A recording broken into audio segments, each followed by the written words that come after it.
Voici votre message choc aujourd'hui. Les chiffres du chômage américain du 6 septembre seront bien plus impactants pour le marché qu'NVIDIA ce soir. Il est gonflé votre message. Vous l'assumez? Je l'assume et je l'assure.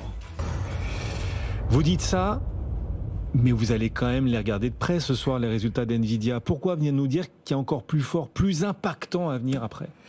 Bon, évidemment, je ne vais pas galvauder Nvidia. Guillaume, vous avez raison, c'est 6,7% du S&P, ça a été dit juste avant. Ce sera 10% d'écart sur les résultats probablement dans sa market cap. Mais juste ces deux trajectoires différentes. D'ailleurs, je vous ai donné deux punchlines en une parce qu'il y a et l'emploi et Nvidia.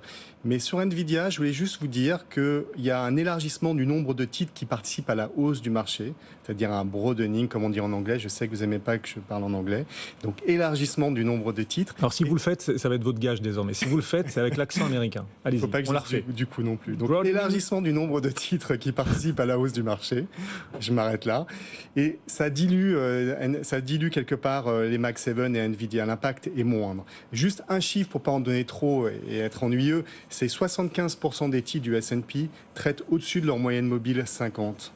Donc ça veut dire que vraiment, il y a cette participation globale à la hausse du marché, ce qu'on attendait depuis longtemps. Il y avait un phénomène de concentration qui nous a beaucoup embêté dans le marché pendant pas mal de mois. Et là, on se retrouve avec un marché qui, globalement, il y a une participation plus large. La semaine dernière, le Russell a été le meilleur performeur du marché avec plus de 3,5%.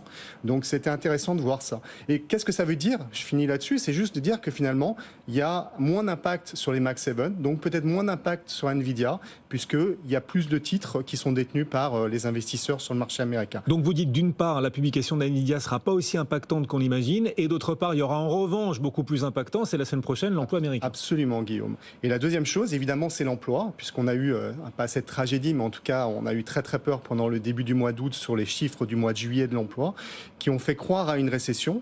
Alors, heureusement, il y a eu depuis des chiffres qui ont contrecarré un peu cet événement, mais on veut absolument savoir si oui ou non, on a des bonnes raisons pour baisser les taux et non pas de mauvaises raisons pour baisser les taux. Et ça, c'est extrêmement important. Donc, on a beaucoup regardé tout ce qui était data depuis les chiffres de l'emploi.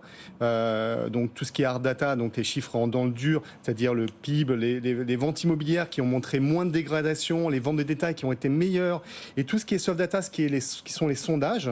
Et d'ailleurs, hier, la confiance des consommateurs était aussi meilleure. Les PMI des services étaient aussi meilleurs. Donc, ça veut dire que la croissance américaine est finalement pas tant en décélération que ça. Et si on baisse les taux, finalement, on les baisse pour de bonnes raisons, c'est-à-dire une trajectoire d'inflation qui va dans le bon sens. Donc c'est pour ça que je dis qu'il nous faut un deuxième chiffre pour invalider le chiffre qu'on a eu au mois d'août. Et à ce moment-là, on pourra se dire que finalement l'emploi va dans le bon sens.